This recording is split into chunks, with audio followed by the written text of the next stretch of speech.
বিসমিল্লাহির রহমানির রহিম।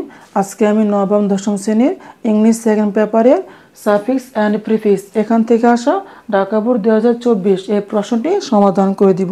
তো দেখো, তোমরা যখন এই প্রশ্নগুলো সমাধান করবে তখন অবশ্যই প্যাসেজটি ভালোভাবে পড়ে তারপরে সমাধান করবে, ঠিক আছে?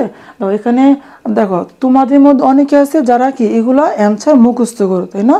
এগুলো অ্যান্সার মুখস্থ করে তোমরা কখনোই ফুল অ্যান্সার করতে পারবে না, কারণ তোমাদেরকে এখান থেকে বিভিন্নভাবে প্রশ্ন করতে পারি। তোমরা অ্যান্সার করার সময় অবশ্যই এখানে নাউন, অ্যাডজেক্টিভ, ভার্ব, অ্যাডভার্ব এগুলোর যে বসার যে জায়গা আছে, ঠিক আছে, অর্থাৎ নাউন কোথায় বসে, অ্যাডজেক্টিভ, ভার্ব এগুলো কোথায় বসে এগুলো ভালোভাবে বুঝে তারপরে অ্যান্সার করবে, তাহলে সহজেই অ্যান্সার করতে পারবে। তো আমি এখন এটা সমাধান করে দিব। দেখো, আমি অ্যান্সার যখন করাবো তখন প্রত্যেকটা জায়গাতে যে নাউন, অ্যাডজেক্টিভ, ভার্ব, অ্যাডভার্ব এগুলা কোথায় বসে এগুলো ডিটেলস আমি ব্যাখ্যা সহ বুঝে দিব। তোমরা অবশ্যই মন দিয়ে ক্লাসটা করিও, ঠিক আছে? তো আমি আর কথা না বাড়াই, এখন আমি এটা সমাধান করে দিচ্ছি, তোমরা দেখো, ঠিক আছে? এখন দেখো আমার কি বলছে, books are our best friends, অর্থাৎ বই কি আমাদের সবচেয়ে ভালো বন্ধু, তাই না? দেখো, দে ইন্ট্রোডিউস, দেখো কি বলছে, দে ইন্ট্রোডিউস তারা আমাদেরকে পরিচয় করে দেয়। দেখো আস, এখানে বলছে দে ইন্ট্রোডিউস আস, তারা আমাদেরকে পরিচয় করিয়ে দেয় টু দ্য রেম মানে জগতে অফ ডেশ। দেখো অফ ডেশ কি আছে এখানে, নলেজ। দেখো এখানে কি আছে, জ্ঞান, তাই তো? আর দেখো এখানে গ্যাপে কি দেওয়া আছে, গ্যাপে দেওয়া আছে লিমিটেড। এখন বল লিমিটেড এটা কি, অ্যাডজেক্টিভ, তাই না? তা এখন দেখো, আমরা তো নিয়মে পড়ছি যে অফ কি প্রিপোজিশন, তাই না? যে প্রিপোজিশন এবং নাউন এই মাঝখানে অ্যাডজেক্টিভ বসে, কি বললাম, প্রিপোজিশন এবং নাউন এর মাঝখানে অ্যাডজেক্টিভ বসে। এখন দেখো এখানে লিমিটেড, সে নিজেই কি অ্যাডজেক্টিভ। তো একটা কথা মনে রাখবে যে কোনো একটা জায়গাতে যে ফর্ম বসার কথা, অর্থাৎ যদি অ্যাডজেক্টিভ বসার কথা হয় এবং সেখানে যদি অ্যাডজেক্টিভ ফর্ম থাকে, ঠিক আছে, তখন এই শব্দটির সাথে প্রিফিক্স যোগ করে তার অ্যান্সার করতে হবে। কি বললাম, প্রিফিক্স যোগ করে তার অ্যান্সার করতে হবে। অর্থাৎ এই শব্দটার যে অপোজিট ওয়ার্ড আছে, ঠিক আছে, অপোজিট যে ওয়ার্ড আছে সেটা বসে তারপরে অ্যান্সার করতে হবে। এখন বল লিমিটেড, এর প্রিফিক্স কি, আনলিমিটেড, তাই না? এখানে কি লিখবে, যে আনলিমিটেড, ঠিক আছে? তো দেখো আমি এখন অ্যান্সার লিখতেছি। তো কি লিখবে, এখন লেখো যে অ্যান্সার, আমি এখানে লিখতেছি, হ্যাঁ? তো দেখো যে অ্যান্সার, এখন দেখো আমার এত কি আছে, এত আছে করতে এখানে। দেখো এই যে এ নাম্বারটা অ্যান্সার হচ্ছে আনলিমিটেড, তাই না? তো এখানে কি লিখবে, যে আনলিমিটেড, এই যে আনলিমিটেড।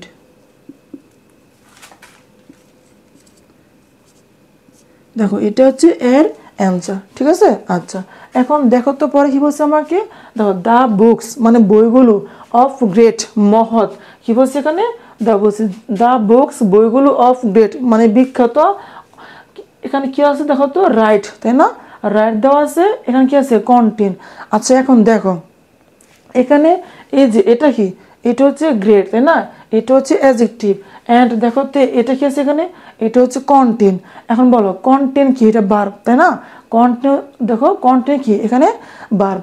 আচ্ছা বলো তো, যে ভার্ব এর আগে যা থাকবে এখানে কি লিখবে, অবশ্যই সাবজেক্ট অর্থাৎ নাউন বসাবে। আমার কথা বুঝতে পারছো কি বললাম, যে ভার্ব এর আগে এখানে কি লিখবে, নাউন।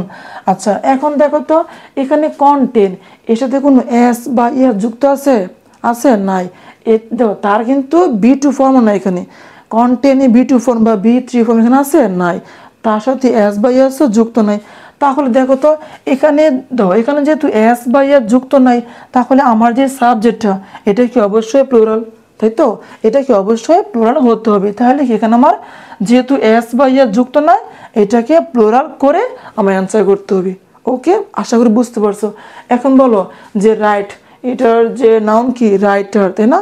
যেহেতু এখানে এস বা ইয়াস কিছু যুক্ত নেই, তাহলে এটার রাইটের প্লুরাল ফর্ম এখানে লিখতে হবে। এখানে কি হবে, রাইটার্স, এখানে এস যুক্ত করতে হবে, ঠিক আছে? তো বি লিখবি, এ দেখো আমি বি লিখতেছি। তো এখানে লিখবে যে বি নাম্বার, তাই না? তো লেখো যে রাইট, তাই না, রাইটার্স। তাহলে লিখে দাও যে রাইটার্স, রাইটার্স। এখানে কিন্তু অবশ্যই এস যুক্ত করবে, কেন? কারণ এটা কি, এটা হচ্ছে আমার প্লুরাল সাবজেক্ট, ঠিক আছে? আচ্ছা এখন দেখো পরে কি বলছে যে কন্টেন নোভেল থটস, তাই না, অ্যান্ড গ্রেট আইডিয়াস, মানে কি বলছে যে মহৎ যে চিন্তাভাবনা আছে, মহৎ চিন্তাভাবনা এবং কত ভালো পরিকল্পনা তারা কি ধারণ করি। আচ্ছা পরে কি বলছে আমাকে, দেখো উই ক্যান দ্যাট মিনস আমরা পারি, দেখো রিচ। এখন বলো ক্যান কি, ক্যান হচ্ছে মডাল ভার্ব, তাই না, ক্যান হচ্ছে কি মডাল ভার্ব, এবং এখানে রিচটা কি, দেখো এখানে রিচ হচ্ছে অ্যাডজেক্টিভ, আমরা জানি রিচ হচ্ছে অ্যাডজেক্টিভ, তাই না, আওয়ার মাইন্ড, অর্থাৎ সে কি আমাদের মনকে, দেখো তো। আচ্ছা এখন দেখো এখানে কি আছে রিচ, এটা হচ্ছে অ্যাডজেক্টিভ, এবং এখানে ক্যান আছে না, ক্যান হচ্ছে কত তোমার, ক্যান হচ্ছে মডাল ভার্ব। এখন বলতে মডাল ভার্ব এরপর কি বসে, অবশ্যই মেন ভার্ব বসে, তাই না, আশা করি এগুলো জানো যে মডাল ভার্ব এরপর কি বসে, মেন ভার্ব বসে, দ্যাট মিনস ভার্বের বি1 ফর্ম বসে। তাহলে বলো তো রিচ এর তোমার যে মেন ভার্ব কি, মানে বি1 ফর্ম কি, এটা হচ্ছে অ্যান রিচ, তাই না। তো এখানে কি লিখবে অ্যান রিচ, মনে রাখবে যদি কোনো ওয়ার্ড এর সাথে ইএম যুক্ত করো তাহলে ওই ওয়ার্ডটি কি হয়, ওই ওয়ার্ডটি আমার ভার্ব হয়ে যায়, ঠিক আছে। তাহলে এটা আনসার কি অ্যান রিচ, ঠিক আছে। তো লেখো এখান থেকে সি নাম্বার যে অ্যান রিচ, তো লেখলাম এখানে অ্যান রিচ। আচ্ছা দেখো তো পরে কি আছে আমার, আশা করে বুঝতে পারছো যে এখানে কেন আমি অ্যান বসাচ্ছি, কারণ এটা কি, এটা হচ্ছে ভার্বের জায়গা, ঠিক আছে। তো রিচ এর ভার্ব হচ্ছে কত, অ্যান রিচ, ওকে। তাহলে আমাকে পরে কি বললো, দ্য রিডিংস অফ বুকস, মানে বইগুলো পড়া, দ্য ব্রিংস মানে নিয়ে আসে, দেখো তো পারফেক্ট। এখন দেখো এখানে ব্রিংটা কি, এটা হচ্ছে আমার মেন ভার্ব, তাই না, এই যে ব্রিংস এটা কি আমার, এটা হচ্ছে মেন ভার্ব। এখন বলো মেন ভার্ব এরপর কি বসে, অবশ্যই সাবজেক্ট, এবং আমরা জানি সাবজেক্ট এর জায়গায় যদি গ্যাপ থাকে সেখানে কি লিখতে হয়, সেখানে নাউন লিখতে হয়, তাই না। তাহলে পারফেক্ট এটা যে নাউন ফর্ম, এটা হচ্ছে কত, পারফেকশন। আমি আবার বলতেছি শুনো, মেন ভার্ব এরপর যদি কোনো গ্যাপ থাকে এবং ওইখানে যদি একটাই ওয়ার্ড থাকে, দেখো এখানে কি, এখানে তো ফুল স্টপ, তাই না, এখানে কি আছে, আমার সেন্টেন্সটি শেষ হয়েছে। তাহলে যেহেতু এটা মেন ভার্ব তারপরে যে ওয়ার্ডটা আসবে এখানে কি হবে, এটা আমার নাউন ফর্ম হবে, ঠিক আছে। তাহলে পারফেক্ট এর নাউন ফর্ম কি, পারফেকশন। তাহলে এখান থেকে লিখবে যে পারফেকশন। আচ্ছা আমি লিখতেছি, হ্যাঁ, তো লেখো ডি নাম্বার, তাই না, তো ডি নাম্বার অ্যান্সার করতে পারফেকশন, তো লিখে দাও পারফেকশন।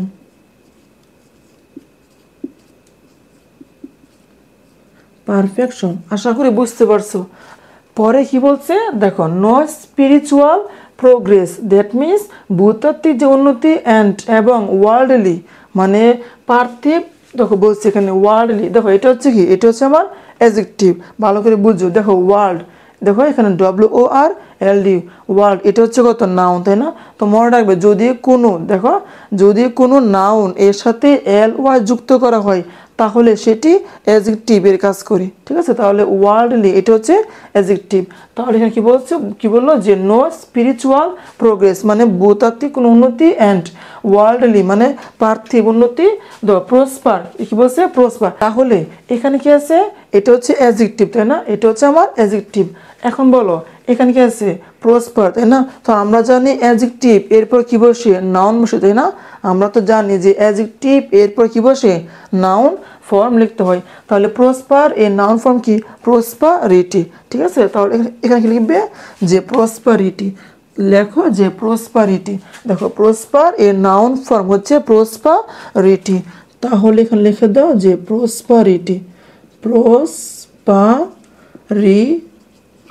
দেখো আর তোমরা অবশ্যই মনে রাখবে যদি কোনো ওয়ার্ড এর শেষে ITY TY CECY TION, কি বললাম, TION SION ম্যান্ড হুড শিপ ডম, তারপর নেক্সট, যদি এরকম অনেক কিছু থাকে, কি বললাম, যদি এগুলো কোনো ওয়ার্ডের শেষে থাকে তখন ওই ওয়ার্ডটির নাউন ফর্ম হয়।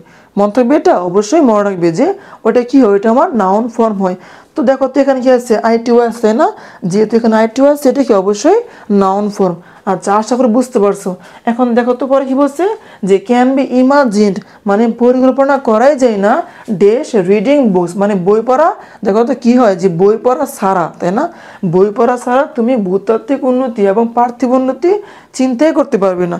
তাহলে দেখো তো এখানে কি আছে, উইথ না, তাহলে এখানে কি লেখা যাবে যে উইথ আউট, তাই তো, উইথ আউট মানে ছাড়া, তুমি কি বই পড়া ছাড়া তোমার যে উন্নতি তুমি এটা কল্পনাই করতে পারবে না, ওকে, তাহলে এফ নাম্বার যে অ্যান্সার এটা কি হবে যে উইদাউট। ওকে, তো লেখো যে এফ নাম্বার অ্যান্সারটা হবে উইদাউট। আশা করে বুঝতে পারতেছো।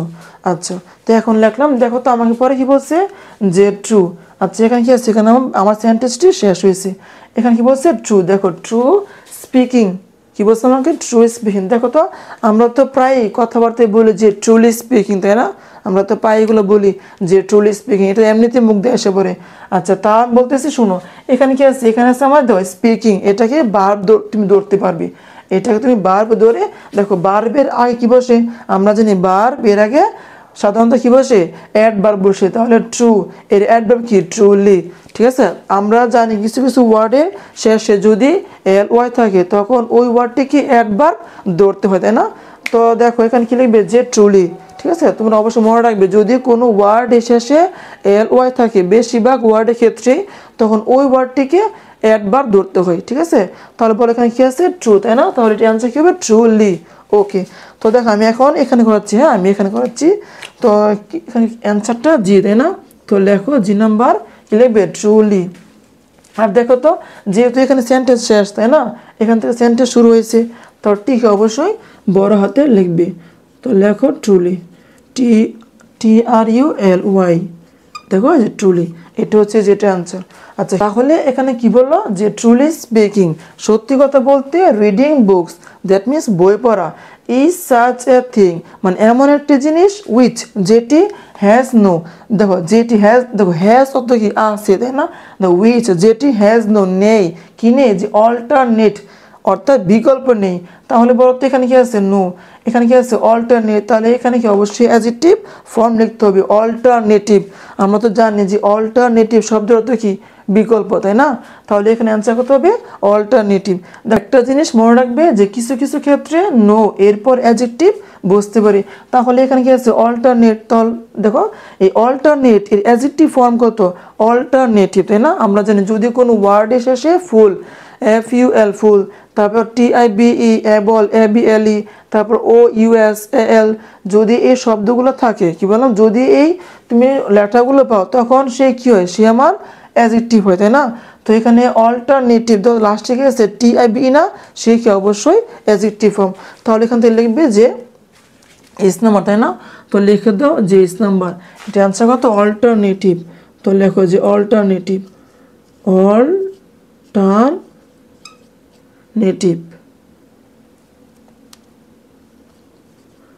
আশা করি বুঝতে পারতেছো অল্টারনেটিভ।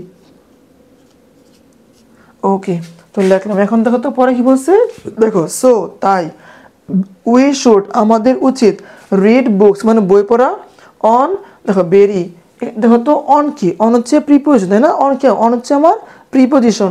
এখন দেখো এখানে কি আছে গ্যাপ, গ্যাপের পর কি আছে টপিকস, দেখো এটা হচ্ছে নাউন, কি বললাম এটা হচ্ছে নাউন আর এটা হচ্ছে কত প্রিপোজিশন।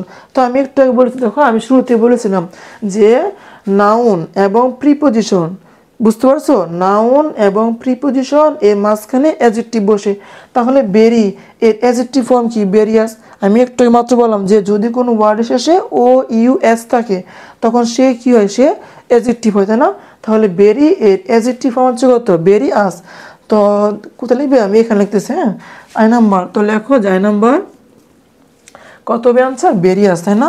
তো লিখে দাও বেরিয়াস, এই যে লিখবে বেরিয়াস ও ইউ এস, এটা হচ্ছে এই যে আয়ের অ্যান্সার। দেখো তো পরে কি বলছে যে টপিকস, তাই তো? আচ্ছা দেখো বলছে সো দ্যাট যাতে উই, দেখো উই আমরা, দেখো সো দ্যাট যাতে উই মে ব্রিং আমরা নিয়ে আসতে পারি প্রপার উপযুক্ত, দেখো এখানে কি আছে গ্যাপ দেওয়া আছে, এখানে কি আছে অফ। শোনো এখানে কি আছে প্রপার, বলতো এই যে প্রপার এটা কি অ্যাডজেক্টিভ, তো আমরা জানি অ্যাডজেক্টিভ এরপর কি বসে নাউন ফর্ম বসে, তাই তো? দেখো এখানে প্রপার হচ্ছে কত অ্যাডজেক্টিভ, আমরা জানি অ্যাডজেক্টিভ এরপর কি বসে নাউন বসে, তাহলে ডেভেলপ এর নাউন ফর্ম কত ডেভেলপমেন্ট। আমি তো একটু আগে বলেছিলাম যে যদি কোনো ওয়ার্ডের শেষে মেন্ট হুড শিপ ডম তারপর টিআইওএন এসআইওএন নেস যদি এগুলো পাও তখন সে কি হয় সে নাউন ফর্ম হয়, তাই না? তাহলে ডেভেলপ এর নাউন হচ্ছে কত ডেভেলপমেন্ট। তাহলে এখানে লিখবে যে নাম্বার, তাই না? তো লিখে দাও যে নাম্বার ডেভেলপমেন্ট, তাই না? তো লেখো ডেভেলপমেন্ট।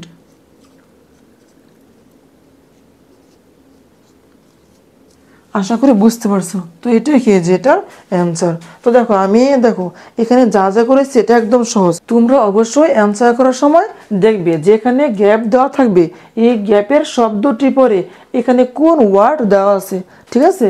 গ্যাপের পরে কি ওয়ার্ড দেওয়া আছে এবং গ্যাপের আগে কোন ওয়ার্ড দেওয়া আছে এটি ভালোভাবে দেখে তারপর অ্যান্সার করবে।